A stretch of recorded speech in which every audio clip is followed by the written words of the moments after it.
महादेव राधे मित्रों, गीता जयंती की आप सभी लोगों को हार्दिक शुभकामनाएं। आपको मैं बताऊं, श्रीमद् भगवद गीता यह जो है 18 अध्यायों में विभक्त है। इसका पहला अध्याय जो प्रथम अध्याय है, धृतराष्ट्र जी ने कहा धर्म क्षेत्रे कुरुक्षेत्रे समवेता युत्सव मामकाः पांडवाशेव किम कुर्वत संजय। हे संजय, मेरे और मेरे पांडु के पुत्रों ने क्या किया? तो संजय ने कहा कि पांडवों की सेनाओं को देख करके बड़े बड़े विशाल कंधा वाले दुर्योधन आचार्य के पास गए और आचार्य के पास जाने के बाद कहा, हे आचार्य, आपके महनीय बुद्धि को तो देखिए, इनकी सेना को तो देखिए, और इस वृष के समान भयंकर स्कंद रखने वाले धृष्टद्युम्न को तो देखिए, द्रुपद पुत्र को देखिए, इसने कितनी अच्छी तरीके से सेना सजाई है। यहाँ पर भीम और अर्जुन जैसे बहुत सारे सेना नायक हैं। कौन कौन हैं? तो युधान हैं, विराट हैं, उत्तरा के पिता विराट, द्रुपद यानी द्रौपदी के पिता स्वयं द्रुपद भी आए हुए हैं, जो कि महारथी हैं।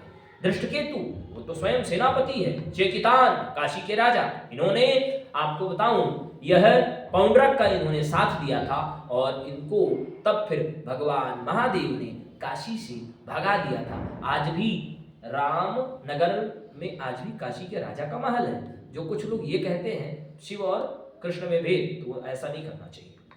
और बड़े बड़े भयंकर भयंकर राजा आए हैं और यहाँ पर युधामन्यु आए हैं और श्रेष्ठ पुरुषों में श्रेष्ठ सैव्य नाम के एक राजा आए हैं, उत्तमौजा नाम के एक राजा आए हुए हैं, और सुभद्रा पुत्र अभिमन्यु, सौभद्रो द्रौपदेयश्च, सुभद्रा के पुत्र और द्रौपदी के पुत्र, यही द्रौपदी के पुत्र जो आपको बताऊं अश्वत्थामा ने मारा था। इन्हीं पांचों पुत्रों को मारा था युद्ध समाप्ति के बाद।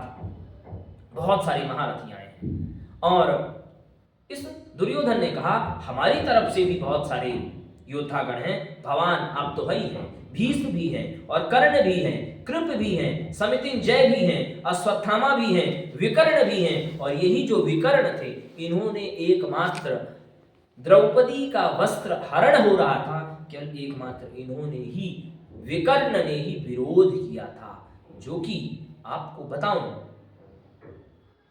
दुर्योधन ने इनको चुका दिया। और यहां पर एक व्यक्ति और है, युधामन्यु।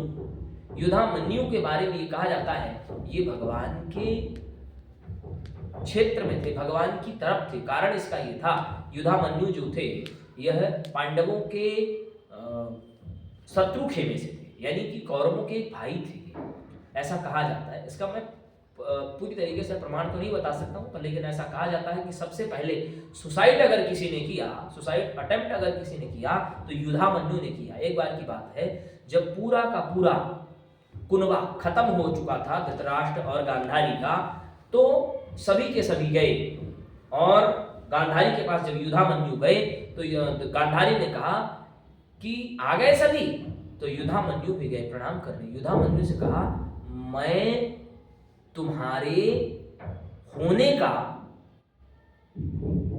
हर्ष करूं या मेरे और पुत्रों के जाने का मैं शोक करूं, क्या करूं? इतना कहने के बाद युधामन्यु इतने ज्यादा दुखित हो गए, उन्होंने सबसे पहले क्या किया? सुसाइड किया है। तब से भगवान ने कहा कि जो सुसाइड करता है वह व्यक्ति बिल्कुल भी वह पसंद नहीं है। भगवान ने तुरंत उनको वहां से कहा कि इसको तुम जन्म जन्मांतर भोगोगे। सुसाइड करने वाला व्यक्ति सही नहीं होता कभी भी। और अर्जुन तो गीता का श्रवण कर रहे हैं, इधर अश्वत्थामा भी हैं, सोमदत्त का पुत्र भूरिश्रवा भी है। हे आचार्य, यहाँ पर बहुत सारे योद्धागण आए हुए हैं और मैं ये कहूंगा आपसे, हे आचार्य, आपसे मैं ये कहूंगा कि जिस प्रकार से ये सभी पांडव भीष्म की रक्षा हम लोगों को जिस प्रकार से करनी चाहिए हम लोग नहीं कर रहे हैं, इससे अच्छी रक्षा वह अपने भीम की कर रहे हैं। अपर्याप्त रूप से हम लोग भीष्म की रक्षा कर रहे हैं वह सभी पर्याप्त रूप से भीम की रक्षा कर रहे हैं। मैं सभी लोगों को यह आदेश देता हूं हे गुरुवर कि सभी लोगों को हमारे पितामह की रक्षा करने के लिए लगा दीजिए। आधी से ज्यादा सेना इधर से पांडवों की तरफ से भीम की रक्षा कर रही थी और आधी से ज्यादा सेना इधर से कौरवों की तरफ से भीष्म की रक्षा कर रही थी। और यह दुर्योधन ने बताया कि बहुत सारे सेना के लोग आए हुए हैं। आप यहाँ पर भगवान कृष्ण 7 अश्वों से जुता हुआ घोड़ा वह भी पहुंचे, भगवान भी पहुंचे। वहां पर भगवान के अश्व कैसे हैं? सफेद अश्व हैं तथा श्वेत है युक्ति महती स्यंदने स्थितौ माधव पांडवश्चैव दिव्यौ शंखौ प्रदत्मतु। दिव्य घोड़े में बैठ करके, दिव्य रथ में बैठ करके दिव्य शंख को बजाया है। तो पांचजन्य नाम का शंख हमारे भगवान ऋषिकेश ने बजाया, देवदत्त नाम का शंख अर्जुन ने बजाया और पौंड्रक नाम का शंख भीम ने बजाया और महाशंख ब्रकोदर भीम ने बजाया और पौंड्रक नाम का जो शंख था वह आपके राजा ने बजाया। तो राजा यानी कि युधिष्ठिर ने बजाया। तो युधिष्ठिर ने अनंत विजय नाम का शंख बजाया। ठीक है, अनंत विजय। भीमसेन ने आपको बताऊं पौंड्रक नाम का शंख बजाया है। आपको मैं अभी गलत बता दिया था। अनंत विजय नाम का जो शंख था वह राजा ने बजाया। तो राजा कौन थे? राजा युधिष्ठिर थे। और नकुल और सहदेव ने सुघोष और मणिपुष्पक नाम के शंख बजाए। काशी के राजा और शिखंडी और धृष्टद्युम्न, विराट और सात्यकी जो अपराजित हैं, द्रुपद के पुत्र धृष्टद्युम्न इन्होंने बजाया और द्रौपदेय यानी द्रुपद के नाती यानी द्रौपदी के लड़के उन्होंने भी शंख बजाया। और जितने भी पृथ्वी के स्वामी थे सभी ने बजाया। और आपको बताऊं सुभद्रा के पुत्र अभिमन्यु ने भी बजाया, जो कि परीक्षित जिनके पुत्र हुए हैं। बहुत अच्छे महाभाग यहाँ पर हुए हैं जिन्होंने भागवत का बहुत अच्छा श्रवण किया है भगवान सुखदेव से। और उस घोष से पूरा हृदय कंपायमान हो गया और धृतराष्ट्र के जो पुत्र थे उनका हृदय पूरी तरीके से विदीर्ण हो गया। और तब जाकर के धृतराष्ट्र के पुत्र सभी डरने लग गए। वहां पर भयंकर शंखनाद किया है हमारे पितामह भीष्म ने।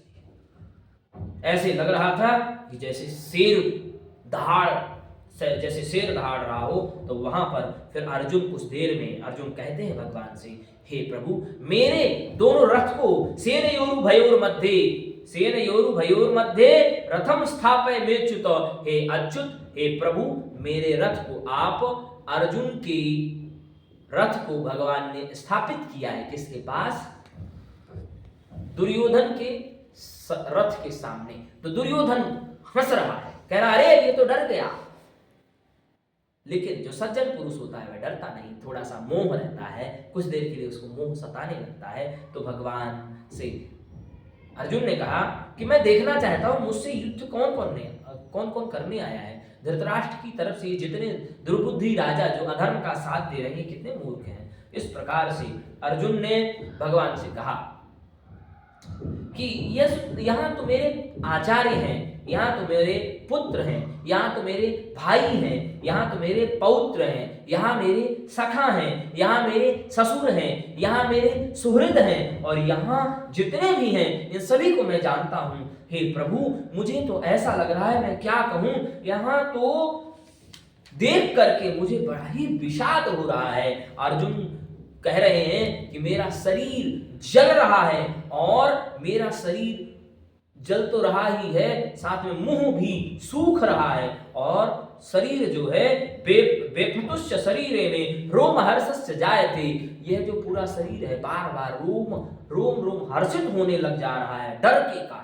एक होता है हर्ष के कारण रोम हर्षित होता है, एक डर के कारण रोम हर्षित होता है। गांडीवम स्रवसते हस्तात् पक्षैव परिदह्यते। गांडीव मेरे कंधे से फिसल रहा होता है और मुझे आपको बताऊं, मेरा मन पूरी तरीके से भ्रमित हो रहा है। मैं विजय की आकांक्षा नहीं करता प्रभु। नकांक्ष विजयम कृष्ण न त राज्यम सुखानि च किम नो राज्येन गोविंद किम भोगै जीवितेन वा। मैं जीऊंगा भी, मैं ऐसा राज्य प्राप्त करके क्या करूंगा प्रभु। मुझे ऐसा राज्य नहीं चाहिए। ऐसे मेरे आचार्य नहीं मिलेंगे, ऐसे मेरे पितर जो मेरे पितामह हैं नहीं मिलेंगे, इस प्रकार से मेरे पुत्र नहीं मिलेंगे मुझे, मेरे इस तरह से मामा नहीं मिलेंगे, मेरे ससुर नहीं मिलेंगे, मेरे साला संबंधी नहीं मिलेंगे, और इनको मार करके मैं राज्य तीनों लोगों का अगर एक बार अगर आप राज्य दें, मैं उसको भी छोड़ दूंगा। मैं मानता हूं यह पाप कर रहे हैं, मैं कैसे मार दूं इनको। आप भगवान को अर्जुन ने ज्ञान दिया है। भगवान को अर्जुन ने क्या ज्ञान दिया? कुलक्षय प्रणश्यन्ति कुल धर्मा सनातन। सनातन धर्म में कुल का धर्म बहुत महान कहा गया है। आप कुल का धर्म, कुल अगर नष्ट हुआ, धर्म नष्ट के कारण स्त्रियां जब विधवा होंगी तो वह चरित्र से हीन हो जाएंगी। चरित्र से हीन होने के कारण वह क्या करेंगी? वह दोष से रत हो जाएंगी। वह जो है उनके अंदर वर्ण संकर पुत्र पैदा होंगे, और वर्ण संकर जो पुत्र पैदा होंगे, पतंती पितरो हेशम लुप्त पिंडोदक क्रिया। उस वर्ण संकर के द्वारा दिया गया पिंडदान और जल जब पितरों को नहीं प्राप्त होगा तो पितर उस नरक में पड़े रह जाएंगे। नरके नियतम वासु भवतीत्यनुसुश्रुमां। हे भगवान, वह हमारे पितर नरक में पड़े रह जाएंगे। और अहोवत महापापम कर्तुम व्यवसिता वयम यत राज्य सुख लोभेन हंतुम स्वजन उद्यताः। मैं अब इस लोभ के कारण मैं इस महापाप को करने जा रहा हूं, अपने सभी पुत्र पौत्रों को मारने जा रहा हूं। यदि माम प्रतीकार मशस्त्रम शस्त्रपाणय। मुझसे ही तो इनका युद्ध है। मैं ही युद्ध को छोड़ रहा हूं, मैं ही इस गांडीव को रख रहा हूं, मुझे नहीं करना युद्ध। तुरंत धार्तराष्ट्र रणे हन्युस्तन्ये क्षेमतरम भवेत्। मेरा क्षेम, मेरा कल्याण इसी में है कि मैं धृतराष्ट्र के पुत्रों को नहीं मारूं। तुरंत अर्जुन जाते हैं, रथ के पीछे बैठ जाते हैं, और इधर दहाड़े मार मार के आपका जो धृतराष्ट्र है वह हंस रहा है। आपने प्रथम श्लोक जो सुना होगा, धृतराष्ट्र ने कहा धर्मक्षेत्रे कुरुक्षेत्रे समवेता युत्सवा मामका। यानी कितना स्वार्थी धृतराष्ट्र है। मेरे और पांडु के पुत्रों ने, ऐसे बालक जिनके पिता नहीं है, छोटे से पिता नहीं है, तुमने पूरा दिन उनका बर्बाद किया, उनको कितना मारने का प्रयास किया धृतराष्ट्र के पुत्रों ने, पर लेकिन भगवान ने साथ दिया। भगवान नहीं होते तो भक्तों का क्या होता आपको बताऊं। संजय धृतराष्ट्र को कहते हैं, एवं मुक्तार्जुन संख्ये रथोपस्थ उपाविशत विसृज्य ससरम चापम शोक संविघ्न मानसा। शोक से संविघ्न होकर के धृतराष्ट्र को बता रहे हैं कि वह रथ के पीछे जाकर के बैठ जाते हैं। अर्जुन रथ के पीछे जाके बैठते आते हैं, और कैसे? अपना ऐसे हाथ रख, तब जाकर के भगवान अभी समझाएंगे। आप द्वितीय अध्याय में श्रवण करेंगे। इस अध्याय का नाम है अर्जुन विषाद योग। गीता को आप श्रवण करिए, गीता को आप श्रवण करेंगे तो आप भगवान के लिए अत्यंत प्रिय होंगे। आप मेरे वीडियो को लाइक शेयर करें अथवा न करें, परंतु मैं आपसे यही निवेदन करूंगा, गीता को आप जरूर पढ़ें, एक बार तो इस वीडियो को आप जरूर देखें। महादेव